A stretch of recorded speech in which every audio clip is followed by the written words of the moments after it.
جو جذبات تو ان کے بھی اچھے ہوتے ہیں، تمنائیں ان کی بھی اچھی ہوتی ہیں، وہ انصاف اور اسلام کا غلبہ دیکھنا چاہتے ہیں،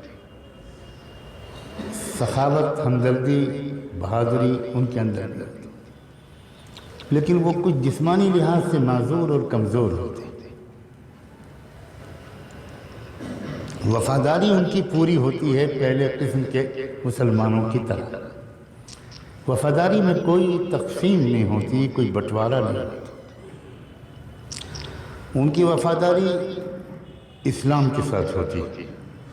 اگر ان کے ماں باپ بھی اسلام کے خلاف ہیں تو وہ اسلام کے وفادار ہوتے ہیں، ماں باپ کے حامی نہیں ہوتے۔ ایک نوجوان تھا، اور میں تھا کہہ رہا ہوں صرف اس لیے کہ میں نے لفظ نوجوان بولا ہے، ورنہ ساری دنیا کے بزرگوں کی عزتیں اس نوجوان کے قدموں پر قربان۔ اس کا نام تھا عبداللہ، اور اس کا باپ تھا اسلام کا دشمن۔ بہت لمبے سفر پر نکلے تھے جب رحمت دو عالم صلی اللہ علیہ وآلہ وسلم بہت بڑی تعداد میں سچے مسلمانوں کو لے کر، یہ جو غزوہ تبوک ہے، غزوہ تبوک کی ایک خصوصیت یہ ہے کہ اس نے مدینے کے معاشرے کے تینوں قسم کے لوگوں کو بالکل ایک ایک کو آئیڈینٹیفائی کر دیا تھا، ایک ایک کو بالکل شناخت اس کی نام کے ساتھ، کیا نام ہے، باپ کا نام کیا ہے، ان سے قبیلے کا ہے۔ یہ غزوہ تبوک کا خاص مقصد معلوم ہوتا ہے، ایک مقصد بہت بڑا یہ بھی معلوم ہوتا ہے، اور اس کی طرف سورہ توبہ میں بہت واضح اشارے۔ 30,000 صحابہ کو لے کر نکلے تھے اللہ کے رسول صلی اللہ علیہ وسلم،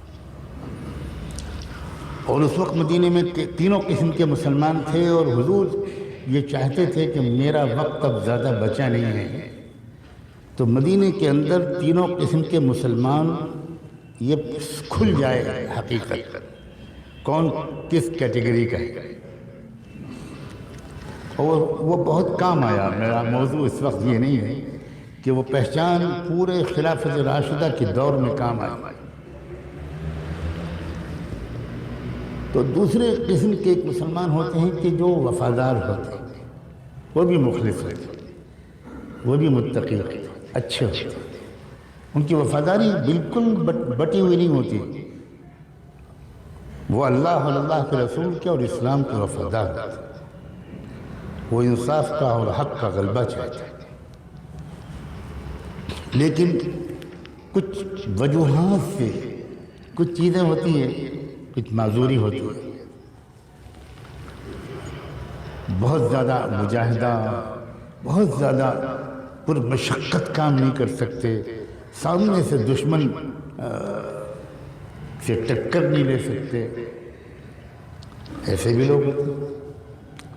کچھ بوڑھے ضعیف ہیں، جذبات بہت ہیں، عورتیں تڑپ رہی ہیں، بار بار اجازت مانگ رہی ہیں کہ اللہ کے رسول اکیلے مرد شہید ہو رہے ہیں اور ہم لوگ گھر میں بیٹھے ہوئے ہیں، ہمیں اجازت دے دیجیے اللہ کا۔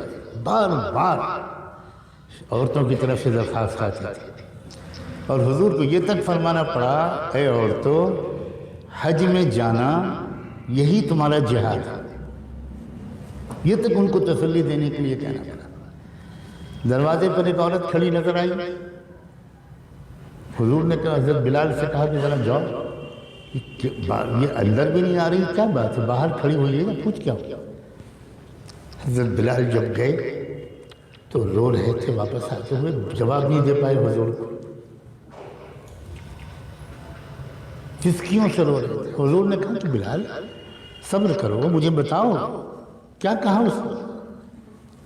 انہوں نے کہا کہ وہ ایک چھوٹے سے بچے کو گود میں لیے ہوئے، اور اس نے کہا کہ میرے کان میں آواز پڑی ہے کہ حضور نے اعلان کروایا ہے کہ ایک بڑی مہم پر جانا ہے، ہر گھر سے ایک مرد کا آنا ضروری ہے، میرے گھر میں کوئی مرد نہیں ہے، میرے شوہر اللہ کے راستے میں شہید ہو چکے ہیں، یہی بچہ ہے میرے گھر میں اس کو لے کر آیا۔ हुजूर ने उंगली ऊपर उठाई, आसमान की तरफ देखा, कहा अल्लाह देख लीजिए गवा रही है, ऐसी बंदियां जिस उम्मत में हो क्या वो उम्मत कुफ्फार से शिकस्त खाएगी? औरत है, जा नहीं सकती। जज्बात देखो, वफादारी देखो, हिम्मत देखो, तमन्नाएं देखो। वो ये सोच सकती थी कि ये मेरा बेटा मेरा अकेलौता सहारा है, मेरे घर में कोई है ही नहीं। तो दूसरी किस्म एक होती है मुसलमानों की, जिनके जज्बात, जिनकी बहादुरी, जिनकी हिम्मत, जिनके हौसले, जिनकी तमन्नाएं, जिनकी वफादारियाँ पहले किस्म के मुसलमानों की तरह होती हैं, लेकिन कोई उज़्र है जिसकी वजह से वो उस तरह जिस्मानी तौर पर मशक्क़त और बहादुरी वाले काम नहीं कर पाते।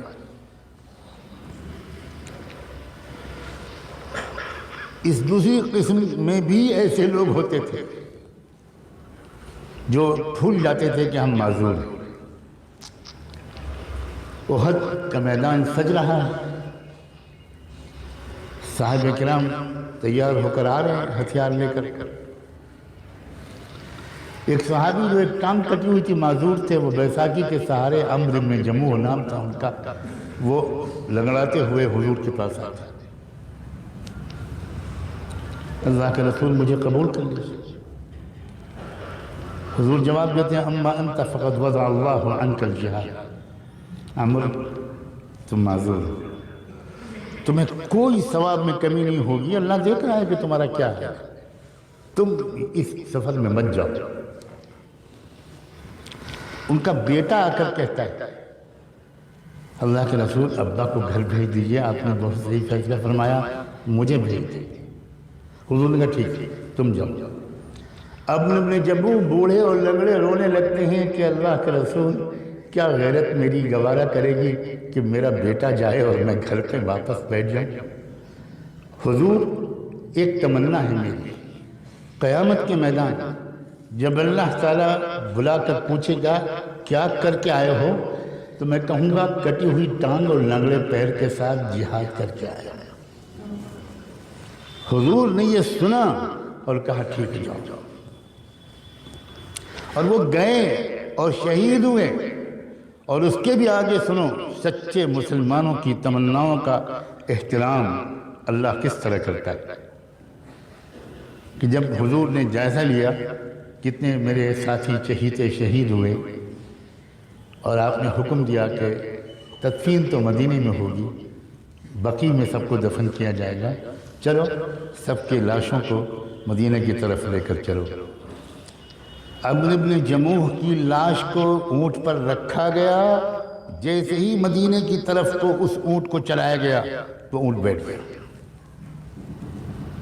फिर उठाया उसको, फिर मदीने की तरफ चलाया गया, फिर बैठ गया। जो साहबी ऊँट को चलाने की कोशिश कर रहे थे, उन्होंने ऊँट को उल्टे रुख पर किया, उहद के रुख पर, तो चल पड़ा। फिर उसको रुख बदला, मदीने की तरफ लेकर चलने की कोशिश की, फिर बैठ गया। हुजूर से आकर लोगों ने कहा कि ये क्या हो रहा है अल्लाह के रसूल, ये हमारे दोस्त और साथी शहीद अम्र इब्न जमूह का अजीब मामला है। मदीने की तरफ ऊँट को लेकर चलते हैं, उनकी लाश को उसके ऊपर रख कर तो वो चलते ही नहीं, उल्टी सिमत में हाँकते हैं तो चल पड़ता है। हुजूर ने कहा कि उनके घर में जाकर पूछो, घर वालों में कोई है कि क्या घर से निकलते वक्त अम्र ने कोई दुआ मांगी थी? तो उनकी बीवी ने कहा कि जी, अल्लाह के रसूल से कह दो कि मेरे शौहर ने निकलते वक्त ये दुआ मांगी थी कि अल्लाहुम्मा ला तरुद्दनी इला अहली हय्यन औ मय्यतन, अल्लाह मुझे मेरे घर वापस न भेजियो, चाहे मैं जिंदा रहूं या मुर्दा, मैं घर वापस नहीं आने।